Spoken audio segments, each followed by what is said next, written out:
한 심리학자가 있습니다. 그 사람의 이름은 메슬로우라는 사람인데요. 이 사람은 사람의 욕구에 대해서 5단계로 이루어져 있다고 말을 합니다.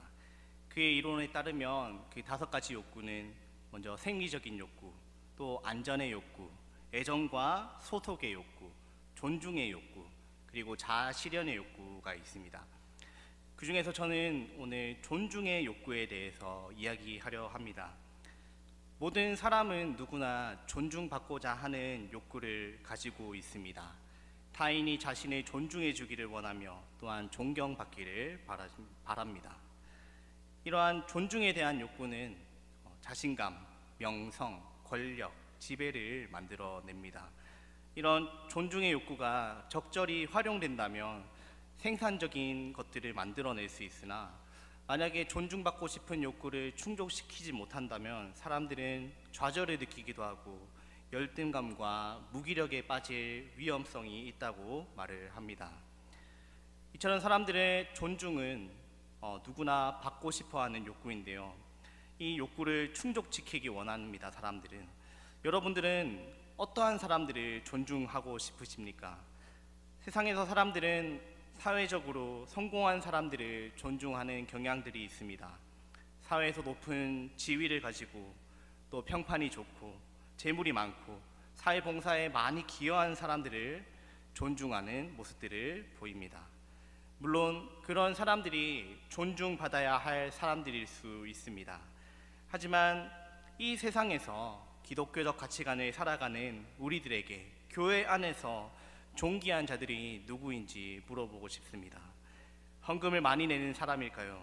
혹은 교회에서 평판이 좋고 인기 많은 사람일까요? 혹은 교회에 다니는 유명한 연예인과 같은 사람들이 존귀한 자들일까요?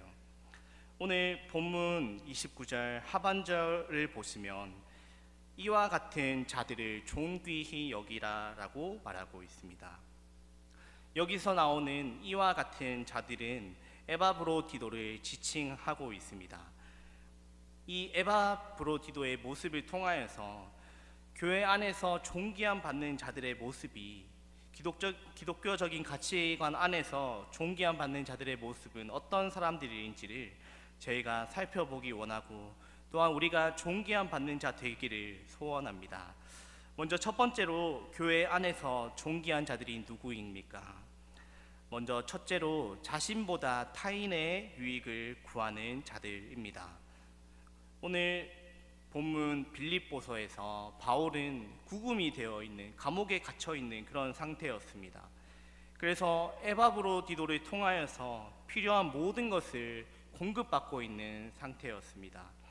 그런데 이 에바브로디도가 바울 곁에서 일하는 동안 에바브로디도의 몸이 쇠약해졌고 건강이 나빠지게 되었습니다. 그래서 26절 말씀을 보시면 그가 너희 무리를 간절히 사모하고 자기가 병든 것을 너희가 들은 줄을 알고 심히 근심한지라. 보통 일반적인 사람이라면 자신이 병이 들었을 때 이 병이 나을 수 있을까? 내 병이 빨리 차도되어서 내가 다시 활동을 할 수 있을까? 이런 생각들을 가질 것입니다. 자신의 몸에 대해서 걱정을 할 것입니다. 그런데 에바브로디도는 자신이 병들었다는 사실을 이 빌립보 교회가 듣게 되는 것을 오히려 더 걱정하고 있는 모습을 볼 수 있습니다. 또한 빌립보 교회가 그 소식을 듣고 오히려 근심하게 될까봐 에바브로디도는 걱정하고 있습니다. 자신의 몸이 병들어가는데 오히려 교회를 생각하는 마음이 에바브로디도에게 있었습니다. 바울이 에바브로디도를 빌립보 교회에 보내는 것도 자신의 유익보다 타인의 유익을 구하는 행동이었습니다. 25절 말씀을 보시면 그러나 에바브로디도를 너희에게 보내는 것이 필요한 줄로 생각하노니 그는 나의 형제요 함께 수고하고 함께 군사된 자요 너희 사자로 내가 쓸 것을 돕는 자라. 앞에서 말씀드렸다시피 바울에게 있어서 에바브로디도는 자신의 모든 것들을 공급해주는 그런 존재였습니다. 바울에게 있어서 바울의 모든 것들을 책임져주는 사람이었기 때문에 바울은 에바브로디오를 무조건 데리고 있어야 되는 그런 상황이었습니다. 그런데 오늘 모습을 보면 바울은 그런 에바브로디도를 오히려 빌립보 교회에 돌려보내는 모습을 보이고 있습니다. 필수적으로 필요한 사역자였던 에바브로디도를 오히려 바울은 돌려보내고 있습니다.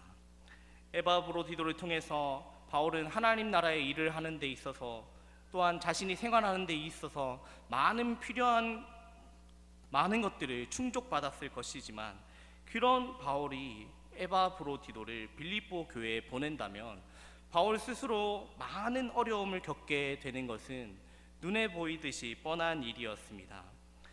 하지만 바울은 이 에바브로디도를 위해서도 또한 빌립보 교회를 위해서도 그를 빌립보 교회에 돌려보냈습니다.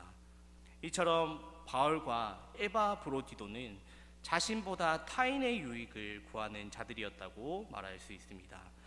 고린도전서 10장 24절 말씀을 보시면 이런 말씀이 있습니다. 누구든지 자기의 유익을 구하지 말고 남의 유익을 구하라. 바울 사도는 이 말씀을 통해서 주님의 교회는 먹든지 마시든지 다 하나님의 영광을 위해 사는 삶이 무엇인지 알려주었습니다. 자신의 행동으로 인해서 다른 사람이 걸려 넘어질 수 있다면 자신의 행동을 참을 수 있어야 합니다. 자신의 어떤 자유함으로 인해서 다른 사람이 넘어질 수 있다면 고기도 포도주도 먹지 않겠다고 바울은 말하였습니다. 그리하여 각 사람이 선을 이루고 덕을 세우라고 바울은 권면하고 있습니다. 우리 예수님께서도 십자가의 그 길을 걷지 않으실 수 있었습니다. 십자가에 묶이시기 전에 십자가에서 신적인 능력을 통하여서 십자가에서 죽임을 당하시지 않으실 수 있었습니다. 하지만 주님은 모든 세상 사람의 유익을 위하여서 십자가를 기꺼이 참으시고 감당하셨습니다. 이처럼 자신보다 타인의 유익을 구하는 자들이었습니다. 바울과 또한 에바브로디도와 예수님까지도 그러한 삶을 사셨습니다. 오늘날 세상을 살아가면서 가장 안타깝게 느끼는 점은 개인주의의 확산이라 생각합니다. 개인주의에 따라서 개인의 이기성이 많이 드러나고 있습니다. 남들이 잘 되는 것을 보면 배 아파하고 내 성공, 내 명예, 내 자존심 등 이러한 것을 위해서라면 타인의 고통은 마음에도 두지 않습니다. 이러한 이기적인 문화는 또한 교회 안에서도 깊게 자리 잡고 있습니다. 하나님 나라의 확장과 복음으로 사람들을 거룩한 자로 키워나가야 될 사명을 가지고 있는 교회가 서로의 유익을 구하는 모습보다 자신을 위해서 하는 행동들이 드러나기도 합니다. 한 교회 내에서 한 비전을 가지고 다음 세대를 키워나가야 할 부서들이 자신이 속한 부서만을 위해서 이기적인 태도를 보이기도 합니다. 자신이 속한 부서 선생님을 다른 부서에 절대 양보할 수 없다는 그런 태도를 보이기도 합니다. 교회는 하나님 나라를 위하여서 거룩한 자로 사람들을 키워내는 곳입니다. 같은 비전을 공유하며 자신보다 타인을 낮게 여기는 삶을 살아야 합니다. 우리는 주님께 가장 큰 은혜를 받은 자들입니다. 갚을 수 없는 사랑을 받은 자들입니다. 주님께서도 자신의 삶보다 타인의 유익을 더욱더 구하셨던 삶을 사셨습니다. 우리는 주님을 사랑하기 때문에 우리의 자신의 어떠한 유익보다 타인의 유익을 구할 수 있습니다.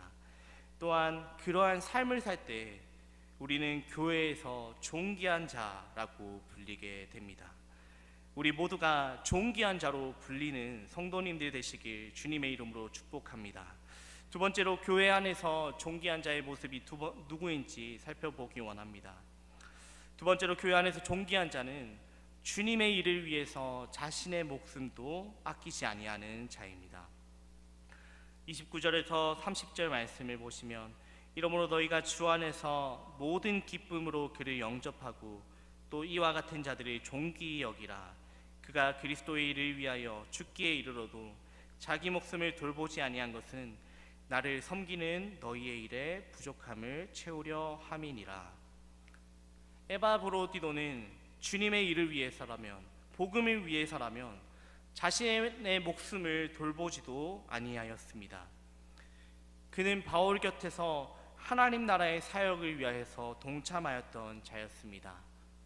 바울 곁에서 얼마나 열심히 그의 사역을 도왔던지 그는 병에 걸려 죽을 만큼 되었다고 말하고 있습니다.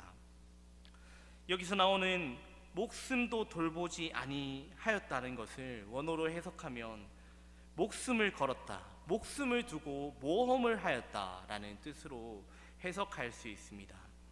에바브로디로는 그리스도의 일을 위해, 주님의 복음을 위해 목숨을 걸었습니다.